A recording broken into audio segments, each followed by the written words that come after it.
Hey there, my friend. Thanks so much for joining me. Today, I want to talk about working on your passion. And I'm going to share 7 things that I've learned from growing my YouTube channel. And I wanted to share them with you today because I think they're very valuable for reaching any type of goal, not just for YouTubers, but for any type of projects or careers or passions that you want to work on in 2019. So let's start with the first of 7 things that I have learned for successfully working on your passions and reaching your goals. Here we go. Number 1, it is okay if you don't yet know the end goal of something. I have always been someone who liked to have a very clear vision of the end goal before I even started something, because it can be scary to go out there and start making something just based on your desire to do it. With this channel, however, I learned that just getting started is always the most important thing. You can't know how it's going to turn out exactly, and you can't always have everything mapped out in the beginning. I remember feeling inspired and feeling this inner desire to create something, to make videos based on my passions.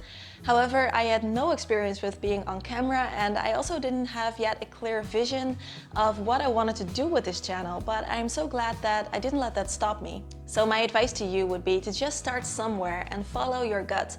If you're really passionate about something, just start building somewhere.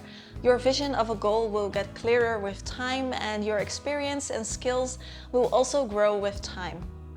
Getting to number 2, because I think this is something that holds most people back, and it is called perfectionism.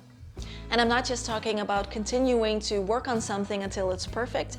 I'm talking about the kind of perfectionism where you can't even get started because you know that you won't be able to recreate this perfect image you have in your mind. Let's say you want to start writing a novel, and you've been toying with these ideas in your mind for a long time, and you've got this image of the perfect prize-winning novel in your mind, but you know that your writing skills are actually nowhere near good enough to create it, so you just let it go.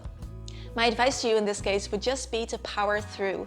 Every time you feel paralyzed, just sit down and work on it, because every time that you do, you hone your skills and you become better. And you're also training yourself to let go of that perfectionism and work through it. It is the only way to eventually get that novel out there. I can be a little bit impatient, and especially if I'm working super hard on something and focusing a lot of my time and energy on it. And the biggest lesson that I have learned for becoming more patient is to focus on the process instead of the desired end result. When I started my channel, not knowing anything about YouTube, I naively thought that I would be able to reach 100,000 subscribers in a year, maybe 2.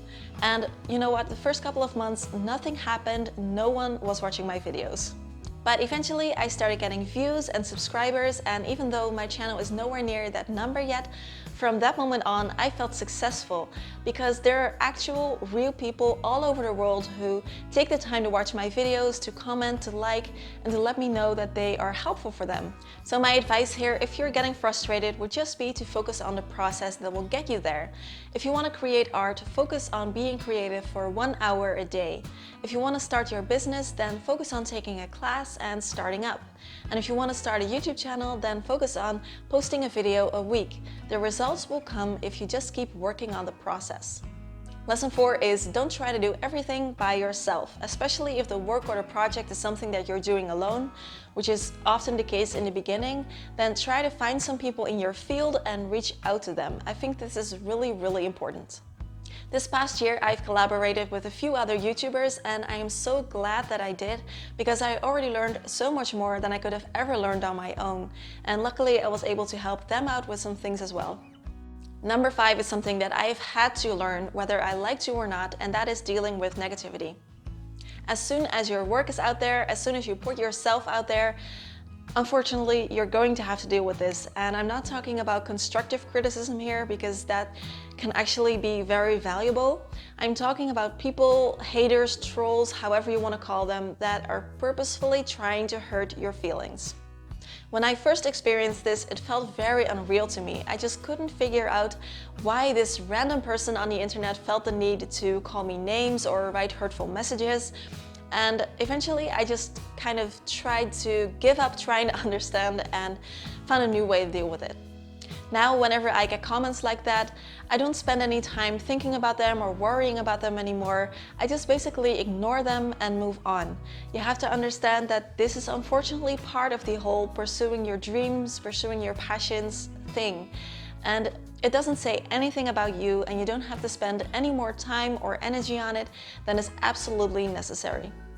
In my opinion, there's always more to be learned, and we're kind of students for life that way. And that is awesome because learning new skills not only helps us to improve our work, it also keeps things fresh and interesting. And this will make sure that we will be able to be happy working on our dreams for years and years to come. Number 7 has been difficult for me, but I've gotten better at it over the last year, and that is dealing with limitations.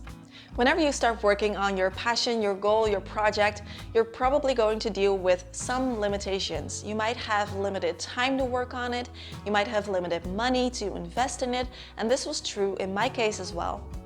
And at the time, I had also just recovered from a burnout, which had a huge impact on my health and my energy levels. And it was hard for me at times to accept that I couldn't just work through something. I had to take a break because I simply didn't have any energy left. My recommendation here is don't get frustrated and focus on the things that you can do. Start where you are, use what you have, do what you can. That is enough, and that is awesome. I hope you enjoyed this video. Let me know by giving it a thumbs up. I'll be back next week with a new video. Bye bye.